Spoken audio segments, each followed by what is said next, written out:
watching TV yesterday. It was literally right after our show, and Donald Trump is holding a press conference, and he's answering questions from the media, and he just throws out there, and nobody knew this, at least nobody in the press knew this. I don't even think some of his handlers knew this because they were scrambling, that Donald Trump claiming for the last week and a half or so he's been taking hydroxychloroquine. So this is Donald Trump yesterday speaking in front of the media saying that he's taking the drug. Have a listen to this. The frontline workers, many are taking it. I happen to be taking it. Hydroxychloroquine? I'm taking it, hydroxychloroquine. When? Right now, yeah. Yeah, when? A couple of weeks ago, I started taking it. Because I think it's good. I've heard a lot of good stories. And if it's not good, I'll tell you right, I'm not going to get hurt by it. It's been around for 40 years for malaria, for lupus, for other things. I take it. Frontline workers take it. A lot of doctors take it. A lot of doctors take it. I take it. Now, I hope to not be able to take it soon because, I hope they come up with some answer. But I think people should be allowed to. Okay, so here's the facts on this, and this isn't just my opinion. This isn't an opinion. I'm going to give you the facts. Hydroxychloroquine is an unproven drug for this virus. And obviously I'm talking about the coronavirus. It is currently being tried. It is currently not a preventative drug, okay? And there are clinical trials that are being taken right now. There's a reason why you have to have a prescription. And by the way, there is no proof, even in a letter that the president's doctors have sent, there is absolutely no proof that any of his doctors prescribe him this drug even. The U.S. Food and Drug Administration have just warned against people taking this drug outside of hospital settings or clinical trials, as the drug can interact poorly with other medications, including, asthma, heart arrhythmias, and it could cause death. Now, you could come up with a study and say, well, this study showed that it helped so-and-so people, or I know someone that took hydro and it helped them. But the bottom line is, for every one of those studies, there's a study that said it did absolutely no good or could hurt someone. The bottom line is this. This drug is unproven. It is in clinical studies right now as we speak as a preventative measure. And if you have the virus, it is an unproven drug, period. That's not my opinion. That's a fact. Am I saying maybe there's a chance that it could help you if you have the virus? Could it be a preventative drug? I guess that's possible, but right now it's unproven, and nobody can say for a fact that this is a drug. And by the way, the FDA has also warned against taking this drug, and obviously the president is not listening to that. But again, the point of the matter is that it is an unproven drug for the coronavirus, period. That's not an opinion. That's a fact. And, Fox News' Neil Cavuto went a little crazy yesterday because I'm watching this live and I'm watching this press conference, and it was not shown on CNN. It was not shown on MSNBC, but it was shown on Fox News. And Neil Cavuto, right during his show. So after this press conference, Neil Cavuto seemed like he was a little surprised. He was a little shocked. Here's what Neil Cavuto said live on Fox News right after this press conference. Have a listen to this. The VA study to which the president alluded wasn't a loaded political one. It was a test on patients there, and those who took it in a vulnerable population, including those with respiratory or other conditions, they died. I want to stress again, they died. If you are in a risky population here and you are taking this as a preventative treatment to ward off the virus, or in a worst case scenario, you are dealing with the virus, and you are in this vulnerable population, it will kill you. I cannot stress enough. This will kill you. So here's what he's talking about. He's talking about one specific study. Here's what I will say to that. And again, I'm not just throwing out opinions or throwing out, well, this study said this. This is a fact. There is no evidence right now to support the fact that this is a preventative drug for the coronavirus. There are clinical trials that are being taken right now. And there needs to be more evidence. There needs to be more trials. We just don't have enough of that yet to say definitively whether this drug can help you. What I find very bizarre about this whole issue is that we just learned about this, that the president has been taking this drug yesterday for the last week and a half. The doctor wrote out a letter, the president's doctor wrote out a letter. In that letter, he said that basically that the negatives do not outweigh the positives or the risk. But he also never said he prescribed the drug to the president. If he prescribed the drug, I would assume that it would have been in that letter. It was not in that letter. It sounds to me, and by the way, we don't know for a fact, and I am not going to take the president's word for it, that he actually is taking this drug. All we know for a fact is that he had a conversation with his doctor. There is no evidence to support the fact that the doctor prescribed this drug. The president is claiming he's been taking this drug for the last week and a half, but no doctor or anyone has seen him take this drug. Why would he not be taking this drug the last week and a half? Well, I'll answer that. I'll answer that question His valet driver ended up with the virus. Mike Pence's staffer ended up with the virus. The virus has been around him through the White House for a couple of probably 2 or 3 weeks now, and he's not taking this as well. You asked me why. He's taking this as a prophylactic, Brian. He's taking this trying to not get the virus. He's taking this to prevent himself from being infected by the virus. And there is no evidence. He is not. Actually, in India, it's considered a prophylactic. Okay, what he said is there are a lot of doctors out there. There are a lot of healthcare workers that have been taking this drug as, again, a prophylactic, which means they are trying to prevent themselves from being in a position to catch the virus. Okay. Not for those who have the virus. Okay. There is a major difference there, Brian. Okay, well, there's a major difference when you talk about a study in India and when you have the FDA and many other health organizations in this country that say this drug is not a proven drug as a preventative measure. It's just not, period. It's not. And there are clinical trials that are going on right now. Now, you asked me, well, why would the president push this? Well, I asked you the question, why has the president been pushing this drug for months? Do you know the answer to that? Why? Because he thinks it works. Really? Yeah. So he thinks it works. It's been around for 50 years, Brian. So no. See, No. That's not going to happen today, Brian. What's not going to happen? No. That's not going to happen. It has nothing to do with the coronavirus. It's been around for malaria, for rheumatoid arthritis. Nothing to do with the coronavirus. For lupus, the reason that particular drug was pushed by Donald Trump early is because it was inexpensive and it didn't have to go through a lot of stages of approval because it's been approved for various nothing to do with what you just said has literally zero to do with the coronavirus. Well, you just mentioned other that's diseases. why he's been pushing it. Okay, but that has nothing to do with the coronavirus. It's not because he has a major financial interest. So if it helps, okay. He wants this virus to be gone. Listen to what you're saying. I am listening to what I'm saying. Okay. He wants this virus to be gone.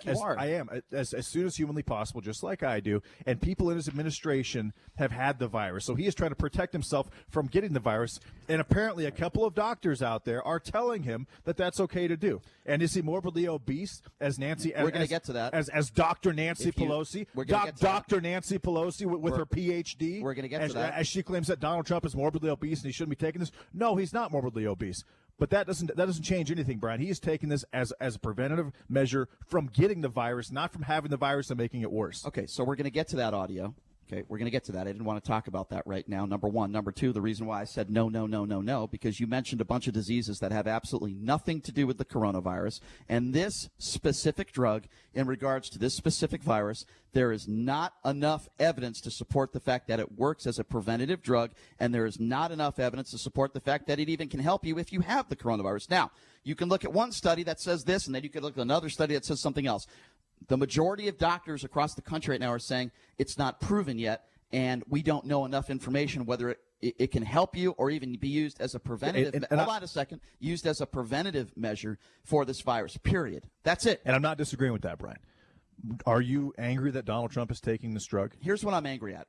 Here's what I'm angry at. What I mean, do you have a problem with this? Let me know. Clearly, there have been. You want me to answer that? I would imagine that his doctors are about as good as any doctors that there are in the country. First of all, I would imagine that the President of the United States has very good doctors, and if they have told him that, as he stated, the positives from this severely outweigh the risks. Now, if you have a pre-existing heart condition, then obviously this drug has been proven not to help you. It's not going to help every single person. It's not a panacea by any means. In this case, it is being used as a prophylactic to prevent himself from actually getting this virus, and he is not susceptible to being adversely affected by those negative effects like someone else would be who has a severe heart condition. So Donald Trump is not in that particular group of people. But as Neil Cavuto said, which was obscene, by the way, he's basically saying that if you are a susceptible or a high-risk group, you are going to absolutely die of this no matter what. That is crazy. I'm shocked that he said that, and I'm disgusted that he said that.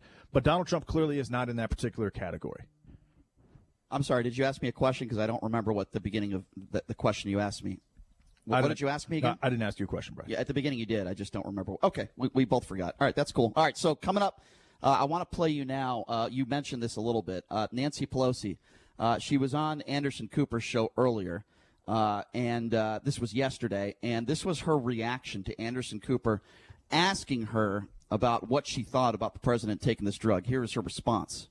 He's our president, and I would rather he not be taking something that has not been approved by the scientists, especially in his age group and in his, shall we say, weight group, what is morbidly obese, they say.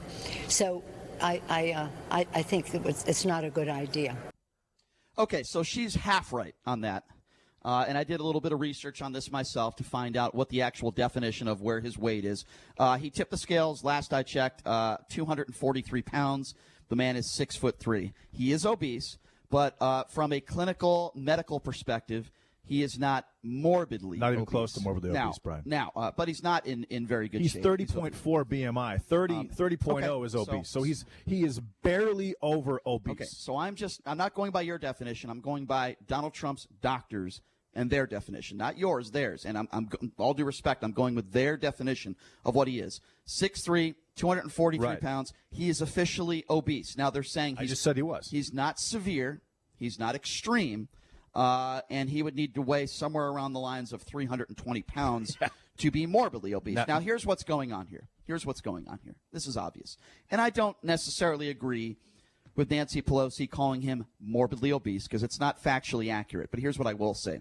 You have a president of the United States that has gone after her looks, gone after her dentures, gone after her Botox. These are things that the president has said over the course of the last several years. He's attacked her. He's attacked her on her looks. I don't agree with what she's doing, but I understand why she did it. It's a cheap shot at President Trump for the way he has treated her over the course of the last several years. And by the way, when I say treat, it has nothing to do with policy here. They've had plenty of disagreements on policy, but it is never okay to go after someone's looks, just like I would say it's not okay to go after someone because they might be fat. It's the same thing. This is the state of politics that we're in right now. And again, while I don't agree with, well, it's not even that I don't agree with it. It's just not factually accurate. If he was morbidly obese, I would say she said nothing wrong because the term morbidly obese is a clinical medical name for somebody that weighs a certain, is at a certain number of weight. It's not like she went on television and she said he's a fat pig. Morbidly obese means you are about 100 pounds overweight. I understand that, and we discussed that. But if she had said, Donald Trump, you're a fat pig, it would be at the level of the things that he said about her, going after dentures, going after her Botox. These are some of the things that the president has said to her the last several years. So yeah, and I don't have an issue with her attacking him in that regard. What I have an issue with, I do. I mean, she's going. That's who she is. I don't think she have no place in politics. She is going to do that. That's what she's going to do. Should have no place in politics. Obviously, they have gone back and forth for a while, and you're right. He has attacked her. So I think both are wrong. I'm not saying it's right, but am I surprised that she is attacking him? No. What I have an issue with is she is now trying to play doctor when her and a lot of her constituents, a lot of her colleagues have attacked Donald Trump for playing doctor. That is my issue. That is absolute hypocrisy here. She is in no position to talk about what drugs Donald Trump is personally taking for himself. None, zero. She's not a doctor, and she can't do that. If she can do that, then Donald Trump can do that, like he did before. And Donald Trump has said multiple times, "I am not a doctor," before he makes those statements. Nancy Pelosi, who didn't even make that, she didn't say, "By the way, I'm not a doctor," but she just said, "I don't think he should be doing that because he's the president of the United States and he's morbidly obese," which is totally wrong. Morbidly obese means you either are 100 pounds overweight or you have a BMI of over 40. Donald Trump is at a 30.4. He is barely obese, Brian. We already made that point 10 times. No, but by that probably once. But by that logic, I am nearly obese because I'm 6'3", 235 pounds. We've made our point on that. We both agree on that. But here's where I disagree with you. But the issue is she is not a doctor, and she is trying to talk like a doctor. All right, let's go with that. And that's okay for her to do, but it's not okay for Donald Trump to do, even after he announces to the public that he isn't a doctor. All right, so let me respond to that about the double standard of the you're not a doctor playing doctor. There are a lot of Republicans and Trump supporters like yourself that are saying, Nancy Pelosi, she's not a doctor. She can't make a statement like that. We could be here for weeks and months, and I could name you all the politicians and all the Republicans out there that think they are a doctor and think they know everything about this virus and talk about how we need to reopen because this virus is not doing this, and this. So my response is, while you don't like Nancy Pelosi, because she's not a doctor, I could name you a gazillion people right now that are not doctors, that think they're doctors and think they know everything there is to know about this virus, and think we should have reopened everything 2 months ago. Okay? Well, Brian, nobody That's actually. a double standard. Nobody. It's not even close. Nobody knows everything about this. You're virus. right. It's not close. Anthony Fauci does know everything about this virus because this virus more is than you. novel. It's brand new. He knows more and than the you. Of course, he does. He knows more than politicians. I'm not a virologist. I'm not claiming to be. I'm Then not a why doctor. are so many Republicans attacking Dr. Fauci? I'm not claiming to be. Then why are so many Republicans attacking the doctors? Because they believe that the reaction is unwarranted. Oh, they believe. Okay. Well, yes. okay. They believe. And science and actually science and data is basically showing that is the case now, Brian. Well, I'm going to do the same thing you just did. If this virus was not basically spread rampant in a lot of nursing homes across the United States, you would probably see 30% less deaths than you are seeing today. Okay, fair enough. But you just said, Nancy Pelosi, you're not a doctor. She's not a doctor. With all due respect, you're not a doctor. I'm not saying I'm a doctor. Okay, she didn't say she was a doctor either. No, You're she didn't say she wasn't a doctor. Donald Trump goes up there and says he's not a doctor and then talks about it. What do you mean? No, I mean, Nancy you Pelosi. both are doing the same No, thing. we're not. Nancy Pelosi did not announce the fact that she isn't a doctor. Brian, I'm an opinionated radio host just like you are. We have an opinion. I'm not a doctor. On I never said I was a doctor. Exactly, and you like to just listen to the doctors and the experts because it's easier. No, to it's do. not that I like to. It's a lot easier. It's not to that do. I like to. I will absolutely 100% not listen to somebody like you when it comes to this virus, and I will 100% listen to someone who's a scientist or doctor. Despite the fact that 36 million people now are unemployed. I'm not talking about unemployment and financials. You need to think about that. No, stuff, no. Right now? I'm not going to do that. Why I'm would not you not going to think about discredit that? doctors and scientists because you're concerned about the economy. So I'm here's not going to do here's that. something that came out last week. There's an estimation that 1.2 million infants are going to die in the next year worldwide, and because of the lockdown. And lockdown increases the mortality rate for an infant by about 45%. Okay, what do you think about that? Well, or the fact that 1 in 5 kids. Is that a question? In the United States? That is a question. Yes, so you can store that one. But 1 in 5 kids in the United States right now are not being fed enough food because their parents don't have the money to feed them. I don't even know what you're saying right now. So because of that, we should just open everything up. No, I mean, these are effects. And yes, we should be opening everything up. Okay, I know that's your opinion. These are the effects of the lockdown and unemployment and losing your job and not being able to pay for things for your family. All right. Well, I'm going to talk for a number of various reasons. You could give Brian. me every financial problem that people are having right now, and you can talk economics all day to me. You're not going to change my opinion. I want everything to reopen. And by the way, that's not going to happen. We're not going to have everything reopen at once anywhere. So I don't know why you keep saying that. It's going to be happening in phases. That's just a fact. Which makes absolutely no sense. That's your because opinion. But if I could just finish. People who have been sitting at home are going to go all to the same places and congregate there because that's where they can go. I know you and some other people. The virus will spread faster. I know you and some other people want everything to reopen tomorrow. That would totally discredit and it would be a failure because everything we've done to this point when it comes to social distancing would be a waste. I know you want everything to reopen, but I'm going to go back because you're the one who brought it up. You said, Nancy Pelosi, you're not a doctor. You disagree with her opinion. I'm going to say the same thing to you. We can disagree. That's fine. You could disagree with Nancy Pelosi. Nancy Pelosi never said she wasn't a doctor. And by the way, she never said she was a doctor. Excuse me.